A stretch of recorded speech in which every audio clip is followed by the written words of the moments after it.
Hello friends, welcome to the Anatomy Hub. Uh, Today we'll see the pineal gland. Okay, so this pineal gland at the end of the lecture you'll able to locate the structure of the pineal gland and we can able to know the functions of the melatonin, right? So here just to recall the hypothalamus that already we have studied, right? And the part of the diencephalon of the brain. So this pineal gland that sits inferior and somewhat anterior to the thalamus. This mainly will focus over the pineal gland. Okay. Uh, have you heard about this term, no? Pineal gland. That is. Yes, sir.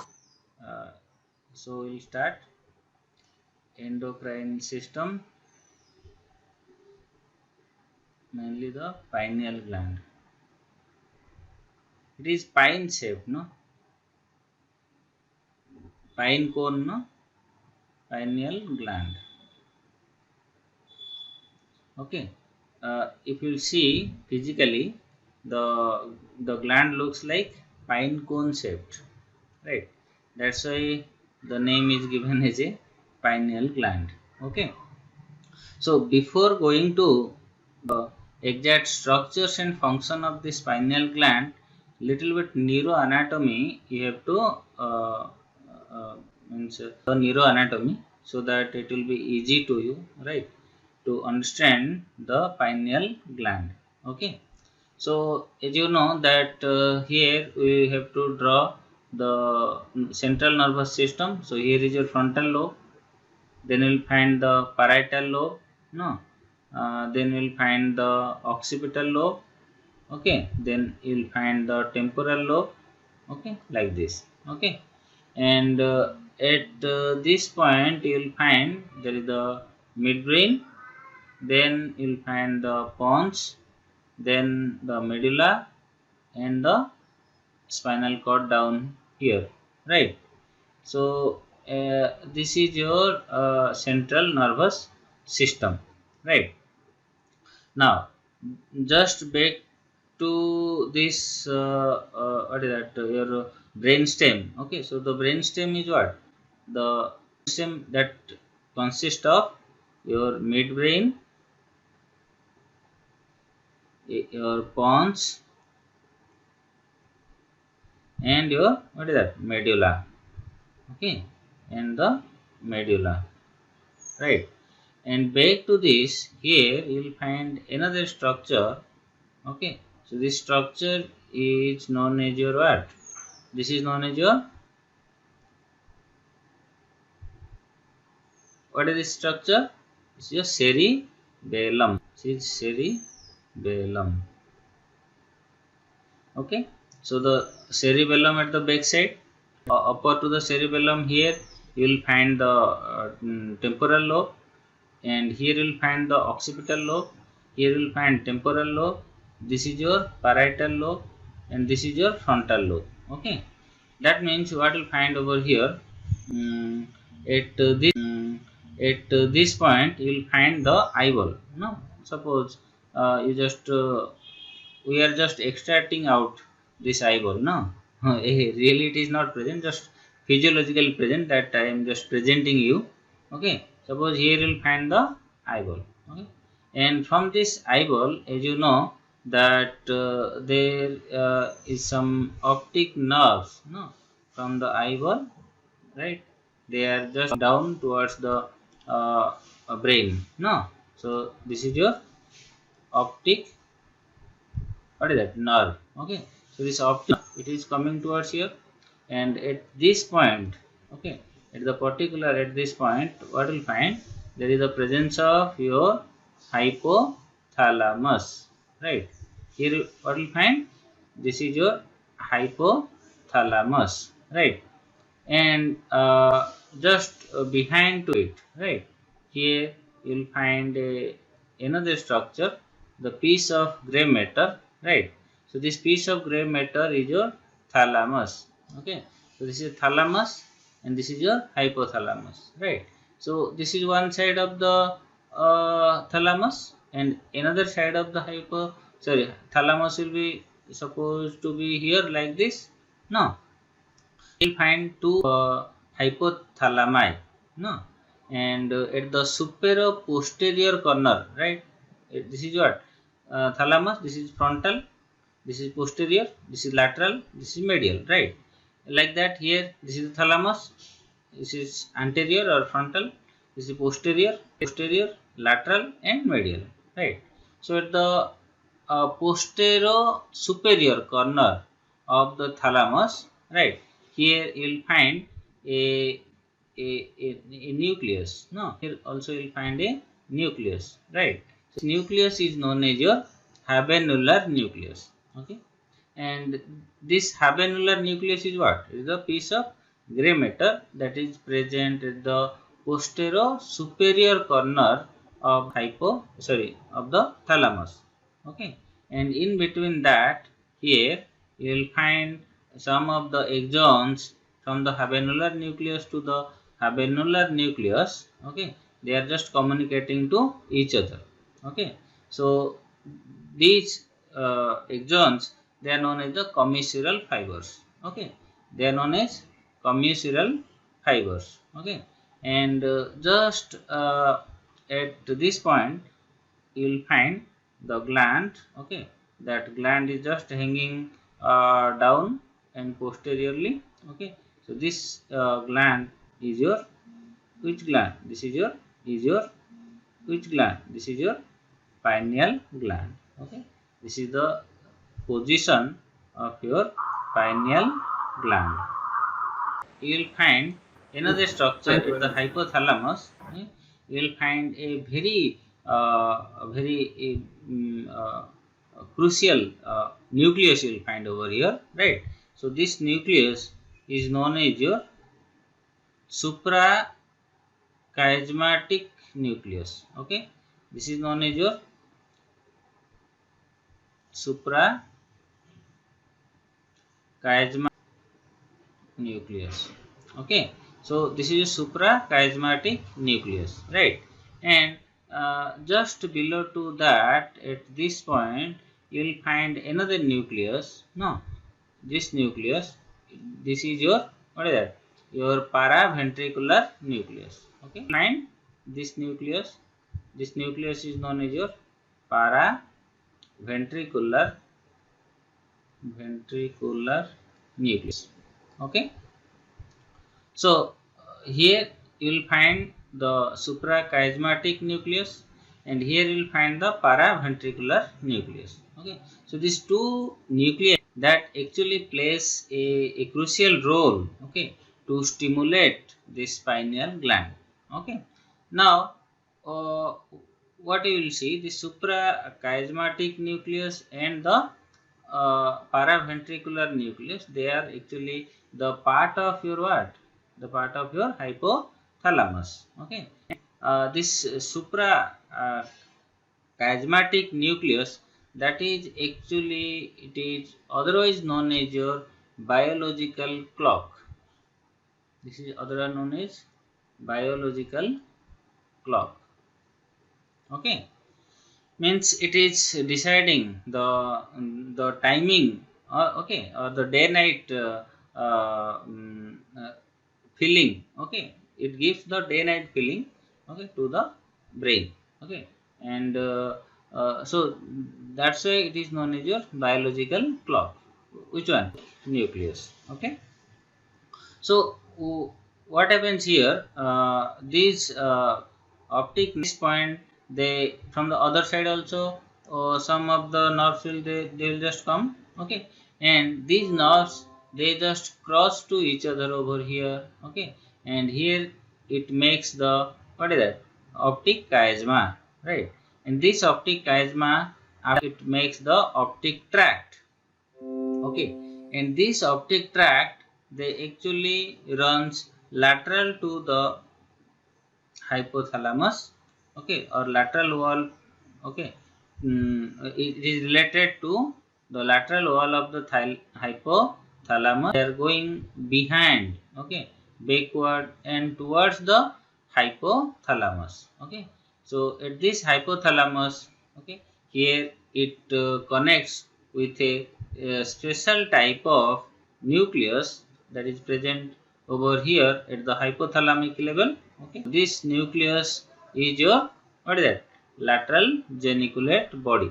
Okay, this is known as your lateral geniculate body. Okay, so this optic tract, okay, that actually coming lateral to the hypothalamus, and the synapses over here at the geniculate body. Okay, that is the part of your thalamus, right? Now here, at this point, these optic fibers, okay, they are coming from this eyeball. Okay, they have some synapse over here. Over where? Over the suprachiasmatic nucleus. Okay, they have some synapse over the suprachiasmatic nucleus, or you can say at the biological clock, right? Just I will erase all these things, the labelings, so that I will draw some other things.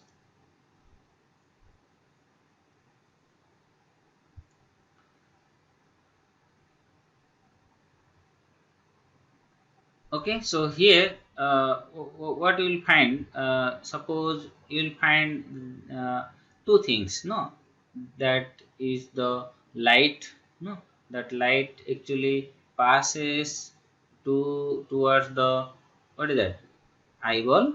Okay, so this is, suppose it is the daylight. Okay, and means the light in day, no, that passes towards the eyeball. Okay, and, these rays, okay, or the light, they stimulate to these retina over here, no, that is present inside this eyeball. Okay, that stimulates the action potential. Okay, and these action potentials, they will just travel through this optic nerve, okay, towards the, what is that, towards the suprachiasmatic nucleus. Okay, suprachiasmatic nucleus. Okay, that means what, light just passes uh, to the, which one, to the eyeball, and from the eyeball, okay, this light that stimulate to the your optic nerve, through the optic nerve stimulates to the retina. Okay, and then it just after stimulating to the retina, this action potential, they,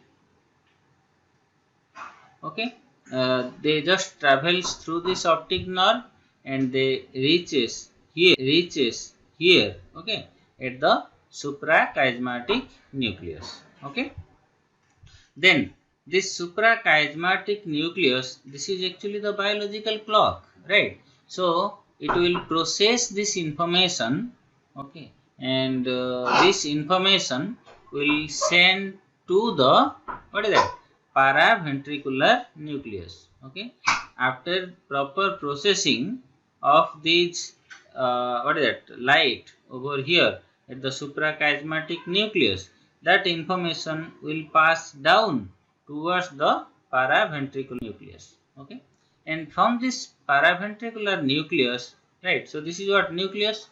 Nucleus means what, this is the group of cell bodies present over here, right? That means they have the axons. Okay, and these axons, okay, those axons from this, what is that, your para, okay, those axons from this, what is that, your paraventricular nucleus, they just coming downward, okay, towards the lateral, what is that, your lateral gray column of the spinal cord.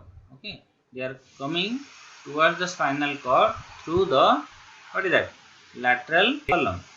They are coming through lateral gray column.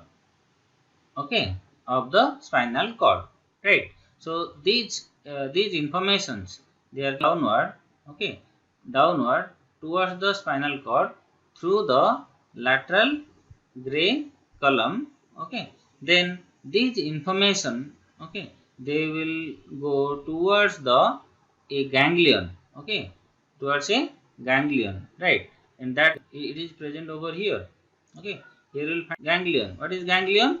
Group of cell bodies, right, just present outside the central nervous system, okay. Group of cell bodies present outside the central nervous system, right? That means what? These axons, okay, these axons, they they they passes the action potential from the retina, okay. Then they pass towards the what is that, your suprachiasmatic nucleus. Then the suprachiasmatic nucleus, it will process the information, right? Then this processed information will reach at the, which one? This one is your paraventricular nucleus.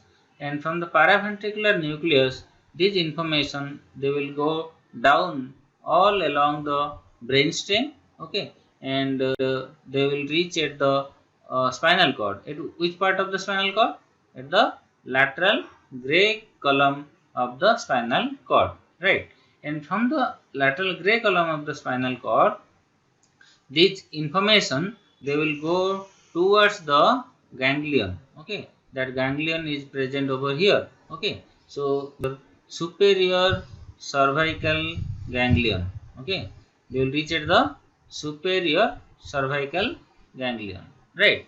So what happens here, when these action potential, these axons, when they comes down, they are known as your preganglionic fibers, okay. Or you can say it is the preganglionic information that is coming from the paraventricular nucleus towards the spinal cord through the lateral gray column, okay, to the down. From here, these axons, the preganglionic fibers, they reaches at the, which one? The superior cervical ganglion, right? And at the superior cervical ganglion, these fibers, they will relay over here, okay. They will relay at the superior cervical ganglion, okay. So after relaying, okay, the post ganglionic fibers, okay, they will again come towards the, what is that, pineal gland, okay. They will reach after the relaying at the superior cervical ganglion, okay. These fibers, they have the connection to the pineal gland. These action potential that is coming from the paraventricular nucleus, that is actually preganglionic fibers, okay. Then, but after here at the you can say it is your superior cervical ganglion, right? The postganglionic fibers, whatever the action potential they are carrying, they are going through these postganglionic fibers to the pineal gland, okay. Now these action potentials, they will stimulate to these pineal glands, okay.